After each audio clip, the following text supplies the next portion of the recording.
Hola, ¿qué tal amigos? Y bienvenidos todos a El Chapucero USA. Sale una orden de arresto. Acaban de anunciar una orden de arresto que pone a temblar, por supuesto, al mundo entero por parte de la Corte Penal Internacional. También vamos a hablar acerca de Benjamín Netanyahu, que parece va a perder el apoyo de Israel porque cometió un error. Un terrible error en esta guerra contra Hamas.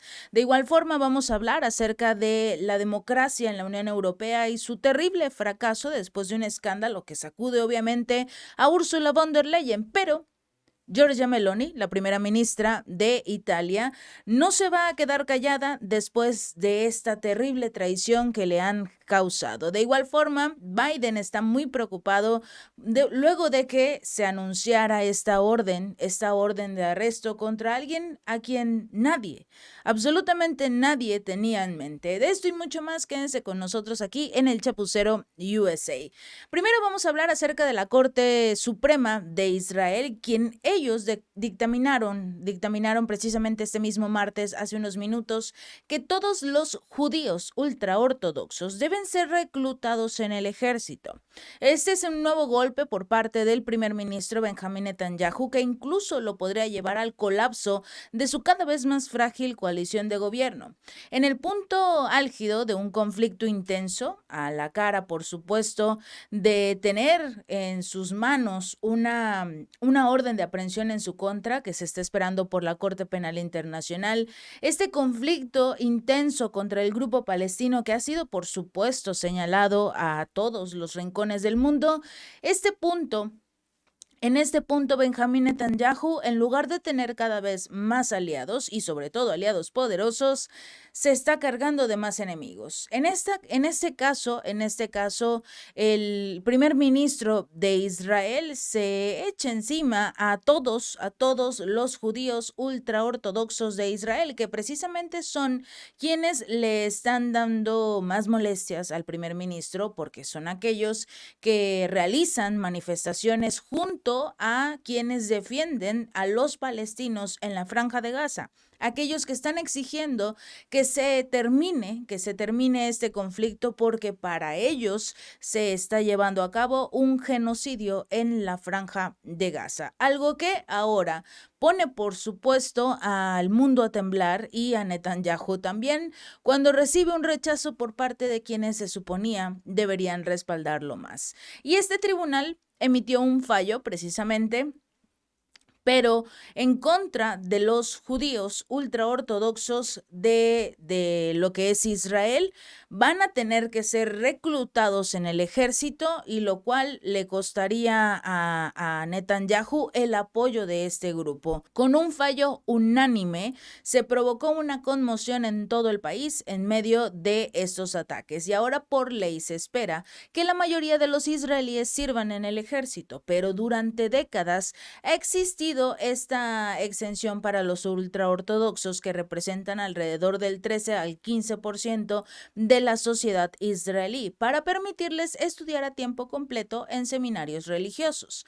Precisamente por eso no se les exigía formar parte del ejército de Israel. Pero la Corte Suprema dijo que no existe ningún marco legal que respalde una diferencia entre los estudiantes de la yeshiva y otros israelíes elegibles para el ejército militar, por lo cual y en consecuencia el Estado carece de autoridad para eximir ampliamente a todos los estudiantes de este grupo ultraortodoxo del servicio militar obligatorio. La coalición de Netanyahu depende en parte de dos partidos ultraortodoxos que han exigido que esas exenciones sigan vigentes y al mismo tiempo recalcan que podrían abandonar al gobierno si no lo hacen. ¿Por qué? Porque al final del día, esta ley es la que protege a estos judíos que ahora señalan con el dedo a Benjamín Netanyahu, que ahora critican su gobierno y que incluso podrían dejarlo completamente de lado. Esto colapsaría la coalición gobernante, pondría en peligro el liderazgo de Netanyahu y al mismo tiempo obligaría a Israel a celebrar nuevas elecciones que según encuestas probablemente Netanyahu va a perder. tiene este grave, grave problema Benjamín Netanyahu, porque todos lo sabíamos. Logró hacer esta coalición con estos dos partidos ultraortodoxos para no irse del gobierno después de que se lanzara este golpe al grupo Hamás. Y por eso muchos incluso dudaban de que realmente fuera el grupo Hamás y no alguien al cual el propio Israel le habría pagado para que realizara el conflicto y él hiciera este acuerdo que le permitiría permanecer en el poder un par de meses más. Como lo dijo Netanyahu, hasta que la guerra, hasta que el conflicto termine. Y prácticamente, si bien el conflicto no va a terminar de lleno, sí podríamos ver el principio del fin del gobierno de liderazgo de Benjamín Netanyahu. Se metió con las personas equivocadas. Se metió en contra de Estados Unidos, incluso ha estado, digamos, manifestándose un poco en contra del gobierno de Joe Biden, así que también es muy probable que no reciba el apoyo de Estados Unidos cuando busque, en este caso, en las elecciones de Israel, busque nuevamente ser el primer ministro. ¿Por qué?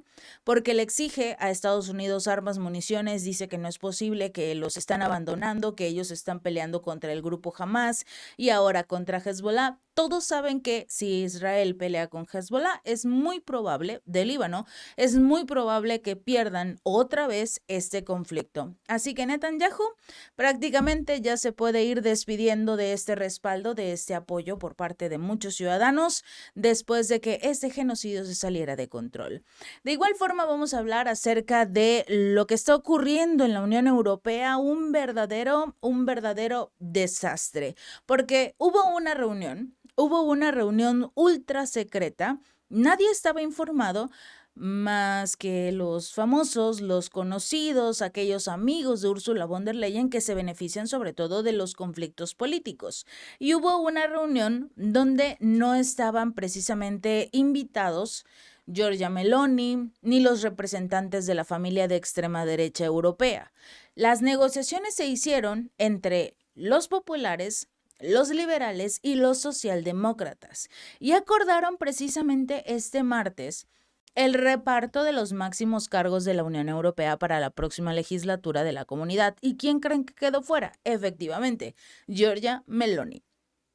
Se suponía que había un acuerdo, se suponía que iba a haber un puesto muy importante que se le otorgaría a la extrema derecha, no solo a Meloni, sino al resto de esta familia política, pero resulta que no entraron en la terna. Esta debe ser aprobada por la mayoría del Consejo Europeo, es decir, los jefes de Estado y de gobierno de los 27 Estados miembros. Y sigue siendo la esperada, la conservadora alemana Ursula von der Leyen, quien podría o va a repetir al frente de la Comisión Europea. Lamentablemente, von der Leyen parece haberse salido con la suya al tener a los amigos tan cercanos como el ex primer ministro socialista portugués, António Costa. Él es el que se va a convertir en presidente del Consejo Europeo, el cargo que actualmente ocupa Charles Michel, porque él se va al Parlamento, y el primer ministro estonio, Kaja Kallas. Este tema de Kaja Kallas es muy preocupante. Ella va a ser la alta representante de la política exterior y de seguridad, el cargo que tiene precisamente todavía Josep Borrell. ¿Por qué es preocupante Kaja Kallas, esta ministra de Estonia? Porque es la que está impulsando la guerra. Ella es la que todos los días dice, vamos a enviar más municiones, vamos a enviar tropas, estamos de acuerdo con Francia para enviar tropas de la OTAN a la Unión Europea, incluso la propia Estonia ya está prácticamente lista para una guerra. Entonces es muy preocupante porque ella es la que va a ser la próxima representante de la política exterior. Y si va a impulsar su política en el exterior de la Unión Europea, es una política de guerra. El Partido Popular Europeo abandonó su ambición de ocupar el Consejo para un mandato de medio mandato, lo que significa que Costa se vio privado de la posibilidad habitual de reelección después de 2 años y medio en el cargo, de acuerdo con las fuentes que revelaban precisamente ese medio de comunicación, El País. Los negociadores de este juego sucio hasta su aprobación definitiva fueron el canciller alemán Olaf Scholz, el presidente español Pedro Sánchez, por los socialdemócratas, el griego Kyriakos Mitsotakis y el polaco Donald Tusk. Esto para los populares, y en el caso de Emmanuel Macron y el holandés Mark Rutte por los liberales. El acuerdo se produjo días después de conversaciones en una reunión de este mismo lunes, donde no se lograba llegar a un acuerdo sobre el apoyo político. ¿Quién iba a apoyar a quién? Si iba a ser realmente Emmanuel Macron, si iba a ser realmente Mark Rutte, o simple y sencillamente ya le iban a dar el cargo a Ursula von der Leyen. Lo platicábamos en videos anteriores, era muy poco probable que dentro de este poder de la Unión Europea se le diera un pequeño respiro a aquellos que no quieren la guerra, como por ejemplo Giorgia Meloni, como por ejemplo el primer ministro de Hungría, Viktor Orbán. ¿Por qué? Sonaba mucho también el nombre del primer ministro eslovaco, Robert Fico, pero recordemos que acaba de sufrir un atentado terrible, entonces trató de evitarse, en este caso, a Robert Fico, que son precisamente los líderes europeos que ya no quieren la guerra, que si bien, ok, vamos a apoyar a Ucrania hasta que podamos, pero, con municiones mínimas o quizás recursos económicos no, pero sí un apoyo político, algo podrían darle a Zelensky, pero ya no tanto, porque no quieren ese conflicto, sobre todo no quieren sanciones contra Rusia que perjudiquen la economía de sus respectivos países. Pero este acuerdo, al final del día, el Partido Popular Europeo exigió la mitad del mandato del Consejo, en lugar de darle 5 años a Costa, y también las quejas de la primera ministra italiana Giorgia Meloni se hicieron escuchar y otros dirigentes que se sintieron completamente ignorados en las conversaciones que se mantenían en estas tres familias. Estamos hablando precisamente de los liberales, de los socialdemócratas y del Partido Popular. Estos tres son los que se hicieron del control de todo el Consejo.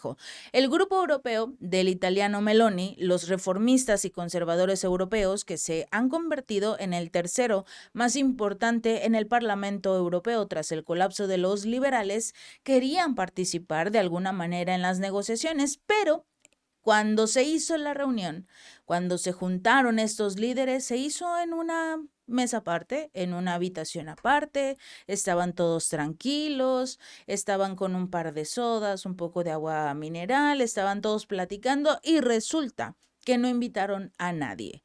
En este acuerdo solo los liberales, los populares y los socialdemócratas se reunieron en secreto y empezaron a entregar cargos. Esta es la verdadera democracia de la Unión Europea. Se reúnen en secreto y deciden quién va a seguir gobernando. ¿Dónde está la votación? ¿Dónde está la elección de los ciudadanos? Vimos una inclinación significativa para lo que es la derecha en las pasadas elecciones parlamentarias. ¿Por qué ninguno de aquellos que ahora van a empezar a tener una mayor representación está en la mesa principal, en la mesa que dirige la Comisión Europea, para que exista una verdadera democracia, una igualdad? Meloni reclama ahora una vicepresidencia ejecutiva de la Comisión y está centrado en mantener negociaciones bilaterales con von der Leyen. ¿Por qué? Porque von der va a seguir gobernando, porque así lo decidieron los ciudadanos europeos. Si la votación del Parlamento hubiese sido diferente, no verían otra vez a von der Leyen. Habría una mayoría en los de la derecha y habrían logrado sacar a von der Leyen. Así no se llevó a cabo la votación. Prefirieron los ciudadanos seguir votando por los liberales, por los socialdemócratas, por los populares, y ahí tienen a su von der Leyen otro rato más y quizás ella siga siendo la que dirija la Unión Europea. Recordemos una cosa, el camino que tiene trazado von der Leyen para la Unión es un camino de desesperación, de pobreza y sobre todo de guerras. Esto fue lo que escogió la Unión Europea y esto es lo que van a tener prácticamente. Si nada se interpone, y es muy poco probable que ocurra, los nombramientos de estos altos funcionarios en el Consejo se van a celebrar este jueves y este viernes en Bruselas, y podrían ser aprobados por mayoría cualificada, el 55% de los estados, que representan al menos el 65% de los estados miembros. Pero la prueba de fuego para von der Leyen será la confirmación confirmación del Parlamento Europeo en la sesión plenaria de julio. Posiblemente los Estados miembros, los líderes, sí medio apoyen a Úrsula, sobre todo porque si ya la colocaron en el cargo prácticamente, mejor la apoyas y no te ganas la ira de Ursula von der Leyen, que controla prácticamente todo. El problema va a ser en la próxima legislación, cuando von der Leyen se enfrente al Parlamento Europeo el próximo mes de julio, se estima para mediados de julio, donde necesitará 361 de los 720 votos en una nueva Cámara Europea mucho más polarizada. Esto es lo que se espera, pero aún así su coalición, que es como tal la popular, liberal y socialista, cuenta con 399 diputados. Si 30 de ellos se le van, posiblemente logren detener a Ursula von der Leyen y su gobierno. Pero va a depender de los legisladores de este nuevo parlamento, porque ya tiene esa mayoría.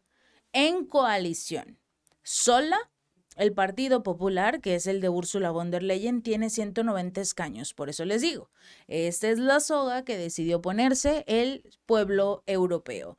Lo que es muy justo en el caso de lo que sería la coalición, los 399 diputados le da justo y tranquilo para garantizar su aprobación. Ya ni siquiera solicitando un apoyo por parte de los de derecha. De hecho, y según se adelanta la agencia EFE, para sortear el eventual malestar que tienen con Meloni, que recordemos es una de los miembros del grupo de los 7 por no haberla citado en estas negociaciones ultra secretas, uno de los 6 negociadores se puso en contacto con ella para garantizarle que tendrá, como lo ha solicitado, una cartera importante en el próximo Ejecutivo Comunitario. Prácticamente le llegaron al precio a Giorgia Meloni. Esta es la democracia, esta es la política europea.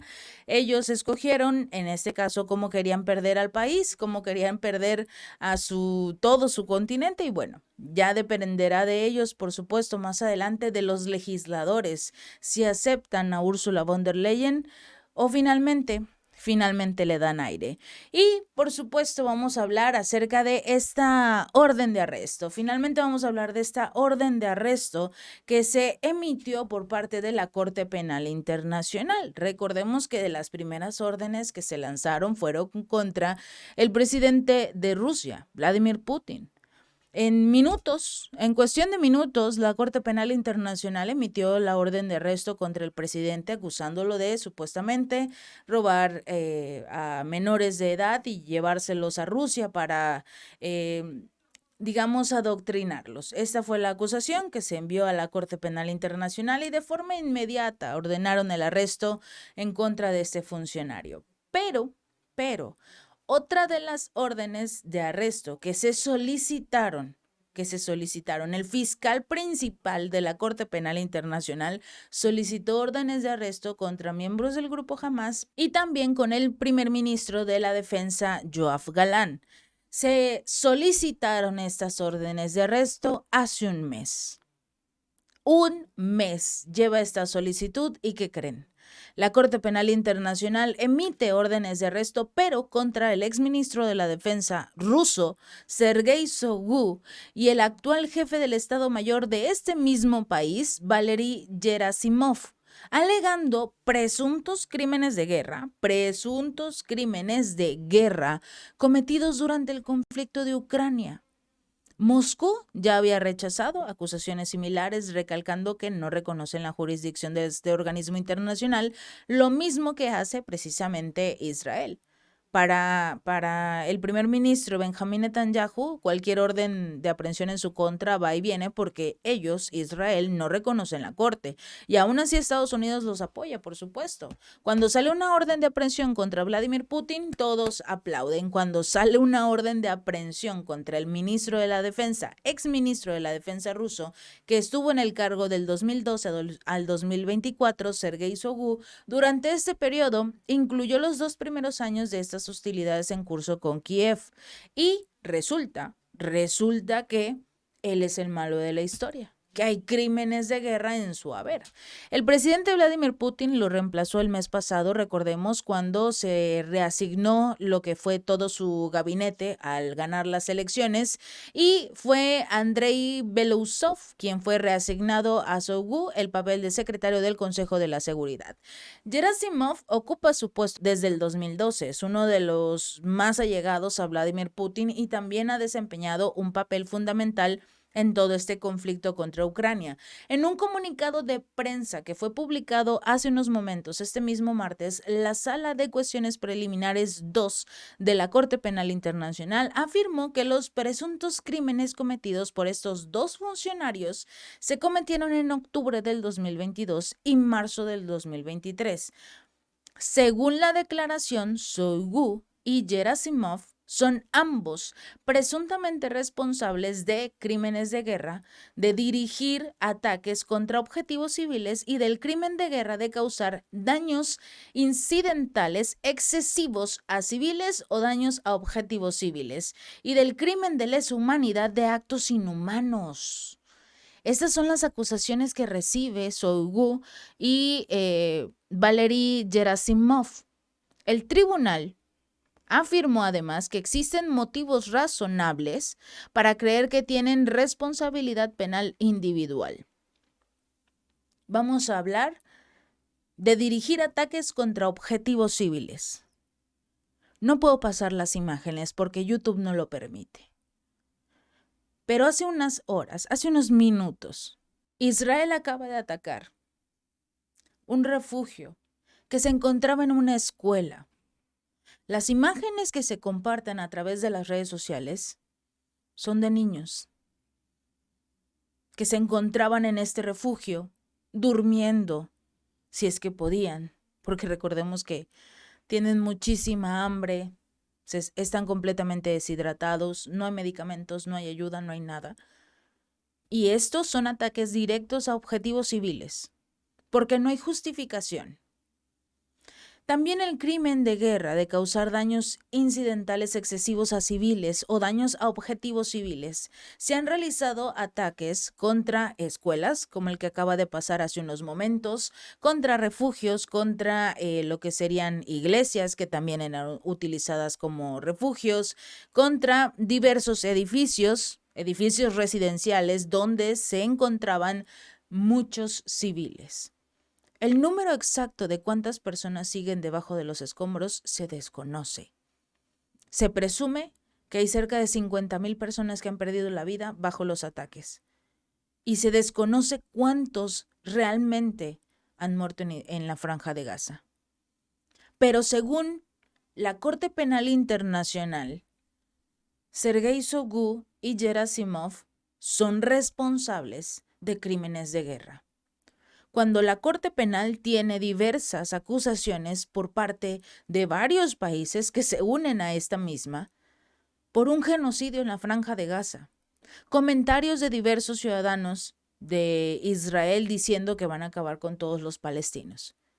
Y según esta guerra que hemos estado observando, lo platicamos precisamente hace unos días. Este domingo se llevó a cabo un ataque a una playa donde habían civiles por parte de Ucrania. La Corte Penal Internacional no dijo absolutamente nada. Los organismos de derechos humanos dicen: estamos investigando porque no sabemos si realmente fueron los ucranianos los que atacaron esta playa en Crimea, en Sebastopol, donde precisamente hay ciudadanos rusos. Y es un ataque obvio a lo que serían los civiles en estas zonas. No hablan acerca del genocidio en la Franja de Gaza, todos se quedan completamente callados. Pero Shoigu y Gerasimov, ellos sí son responsables de presuntos crímenes de guerra. En cuestión de minutos surgen estas órdenes de aprehensión y supuestamente los ataques rusos contra centrales eléctricas ucranianas también contarían como ataques de lesa humanidad para la Corte Penal Internacional. Pero el ataque a una escuela donde habían niños palestinos no cuenta como un crimen de guerra. Para La Haya esto no importa, esto no está pasando. Según los jueces de la Corte Penal Internacional, Las principales alegaciones fácticas contra los rusos están debidamente respaldadas con pruebas y otros materiales pertinentes presentados por la Fiscalía. Pero según esta misma Corte Penal Internacional y esos mismos jueces, las imágenes que se comparten todos los días cuando los periodistas pueden compartir estos ataques directos a escuelas, a edificios, a iglesias, a refugios en la Franja de Gaza, ¿no son pruebas debidamente respaldadas? No se puede considerar un genocidio en la Franja de Gaza por falta de pruebas. Así lo dijo el secretario de la Defensa de los Estados Unidos, Lloyd Austin, que no hay pruebas para garantizar que existe un genocidio en la Franja de Gaza. Lo dijo hace 2 meses. ¿Qué necesita Estados Unidos? ¿Qué necesita la Corte Penal Internacional para emitir una orden de aprehensión contra Benjamín Netanyahu? La oficina de prensa del Consejo de Seguridad de Rusia calificó estas órdenes como nulas y sin valor, al recalcar que Moscú no es signatario del Estatuto de Roma del 98. Los funcionarios aclararon que la jurisdicción de la Corte no se aplica a Rusia y desestimaron su última acción como parte de la guerra híbrida de Occidente contra su país. Y en este momento podemos darle toda la razón a Rusia, porque mientras Estados Unidos defiende e incluso está acusando, buscando modificar sus propias leyes para acusar a la Corte Penal Internacional, a los jueces de esta corte, por intentar considerar emitir una orden de aprehensión contra Israel, es una verdadera vergüenza. Una verdadera vergüenza. Que puedan señalar con un dedo a Rusia, que acaba de realizar un contraataque después de estos ataques terroristas donde incendiaron iglesias, incendiaron capillas, realizaron un ataque con bombas de racimo que Estados Unidos envió a Ucrania, precisamente a una isla, a una playa donde se encontraban civiles, como cualquier fin de semana, como en cualquier parte del mundo. Y recibieron ataques con bombas de racimo que son ilegales en la mayor parte del mundo. Y nadie dijo nada. Es una vergüenza que se calle en esto, que se calle en lo que está pasando en la Franja de Gaza. Y tranquilamente acusan a Rusia como el malo de la historia. Si este video te gustó, no olvides darle like y compartir. Nos vemos la próxima.